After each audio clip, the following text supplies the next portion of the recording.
Look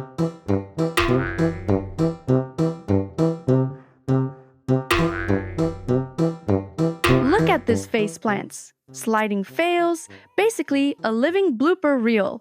Seriously, how did these adorable goofballs not go extinct? I mean, their classmates were saber-toothed tigers, cave lions, and giant short-faced bears that could body slam you out of existence. And now? Fossils. VIP in the museum club. So, here's the big question. Why did this black-eyed floof survive for 8 million years? Grab your bamboo, folks! It's time to uncover the survival secrets of the panda. You think pandas survived by luck? Nope. They hacked the system with bamboo. Let's rewind a few million years and meet panda's ancestor, this guy. Size? About the same as a fox today, 10 to 15 kilos. And forget today's salad-only diet. Early pandas loved meat. Look at those sharp canines, long snout, and runner's legs. That's a meat lover starter pack. So, Paul was always a barbecue guy? Well, if he were born in this era. But here's the catch. Imagine you're an ancient panda, and your neighbors are all powerful carnivores. Like saber-toothed tigers, they snatch up most of the food. So what can a small, vulnerable creature like you do to survive? Well, let's hope the next update of Earth Online patches this up for you. A good game for Team Panda? Don't worry. Although life has been hard, they still survived. Then came the Pleistocene Ice Age. Forests shrank, grasslands and bamboo took over, prey numbers crashed. And lucky or unlucky, pandas lost their meat taste gene, so they started eating bamboo. Still nibbled meat sometimes, but the shift saved their species. See? Our dragon warrior pulled off the comeback. Wait, why bamboo? Why not tender, tasty grass like everyone else? Grass looks easy, but competition's brutal. Pandas are technically carnivores, and grass goes through them just like Wi-Fi through a rock. And the salad buffet line? Already packed with cows, sheep, horses, and deer. Meanwhile, bamboo? Cold-proof, fast-growing, everywhere, but tough and low in nutrients. Most animals said no thanks. Zero competition. That's the panda life hack. Zero competition? Fine. If they chew bamboo sticks every day, that seems right. But must they give in return? Of course! Chewing bamboo, basically nature's rebar, meant pandas grew big jaws, wide skulls, and beefy necks. To survive on low-cal bamboo, they activated battery saver mode. Slow metabolism, minimal activity. Their daily life is basically eat, poop, nap, and repeat. Didn't expect this would make them so cute. Look! A giant rice ball with chopsticks. God definitely cranked the cute slider to max. But wait! Bamboo has a hidden feature. It's toxic, packed with cyanide. Just a little, and mammals go bye-bye. A guy in Hong Kong even got poisoned after drinking bamboo shoot juice and went straight to the ER. So, how do pandas survive? With cheats.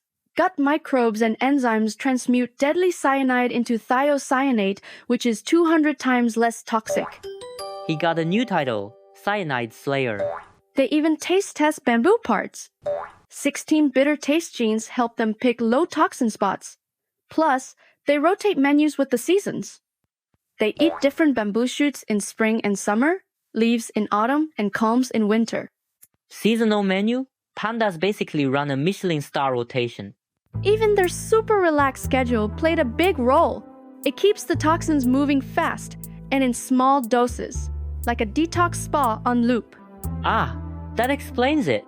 No wonder every panda I've seen at the zoo is either eating, pooping, or passed out. So, despite the many costs, pandas evolved and survived, becoming the fluffy, cute animals they are today. But munching bamboo is just ways to get by. And in the cutthroat world of nature, being a dummy is a death sentence. Well, unless you're a koala, in which case uselessness is apparently a survival strategy. Pandas, though? Different story. Behind that derpy face is a very clever mind. Really? This guy looks like he's just here for an all-you-can-eat buffet. Hey, no panda wants to go hungry. Meet Renrit, the fuzzy mastermind, locked her buddy in the room to hog the snacks, all while keeping an eye on the zookeeper. She's such a foodie. And then there's Manlan, Beijing Zoo's top celebrity and a certified escape genius. He doesn't bust out on a whim. His breakouts are the work of a seasoned professional.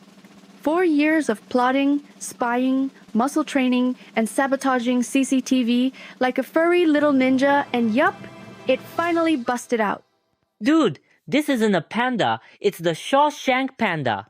Alright, I admit it, these guys are clever. At this point, if a panda pulled off a bank heist, I'd just nod and say, figures. Chill. It's just another round of panda prison break. Business as usual. And not just zoo pandas. Wild ones are sharp too, like Hoods, who got attacked by dolls as a cub. After 2 years of medical care, he was released back into the Qinling Mountains.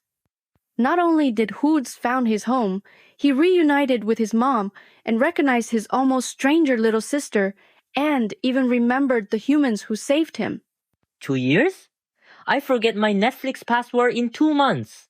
Huzi came back as the big brother of the family, standing guard like a true protector.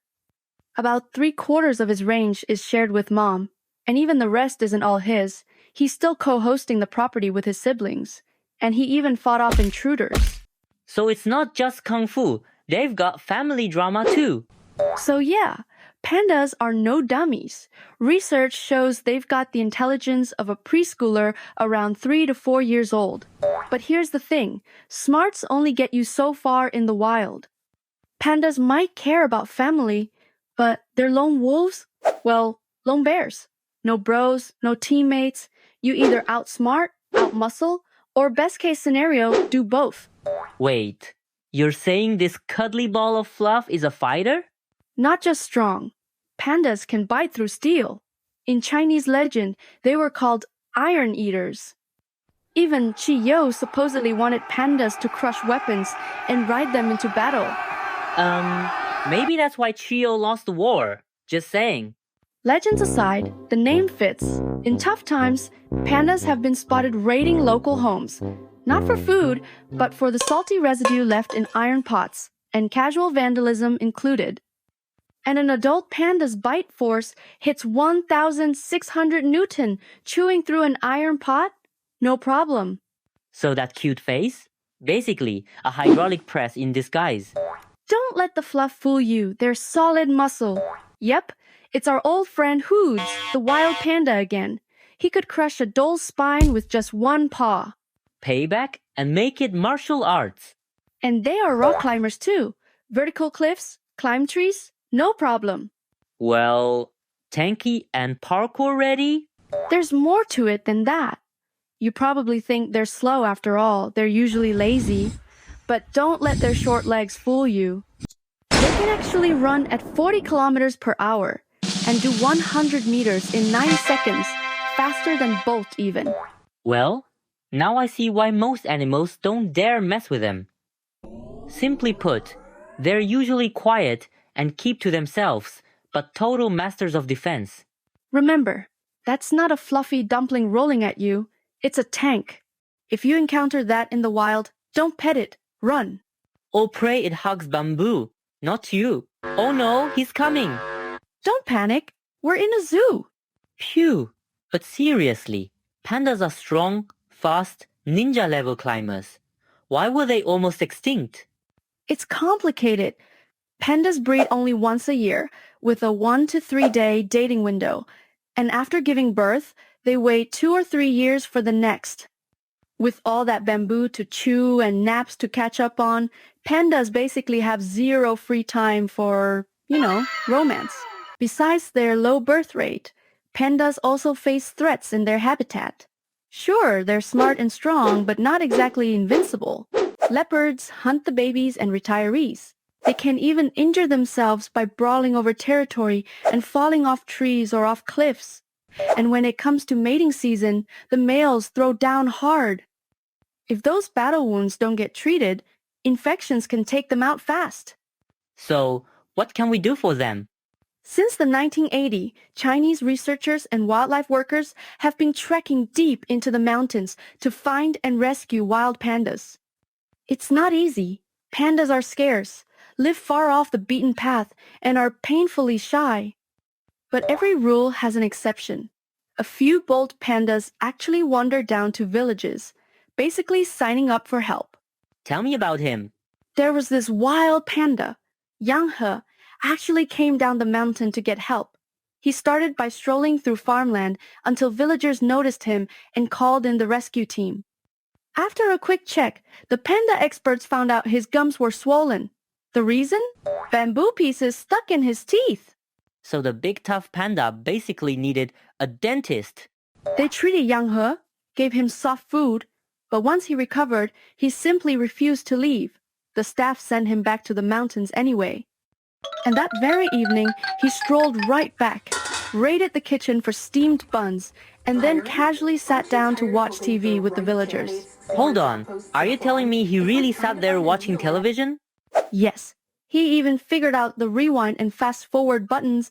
Imagine a panda speed running VHS. The villagers loved it, but the experts had to drive him way out into the mountains, just so he'd finally go back to being wild. Seriously, this guy is so clever, we ought to start filling out his university applications. Yeah, but just to make sure we don't wake up one day with pandas running the government, we should release them back to nature. All right, back on track. One big problem is that pandas now live in a habitat that's shrunk to a tiny fraction of what they had during the Ice Age. Imagine downsizing from almost 1/3 of China to a couple of mountain valleys. See that? Their habitat is basically 33 isolated districts. Okay, but who or what do we blame here? So here's the deal. Pandas didn't just randomly decide to live in little patches. Big mountains, rivers, and canyons chopped up their land, and when the earth heated up during the interglacial period, they were forced to climb higher, like refugees with bamboo snacks. But the bigger blow came from humans. Highways, mega construction, farming, herding, logging, and, all the usual human stuff.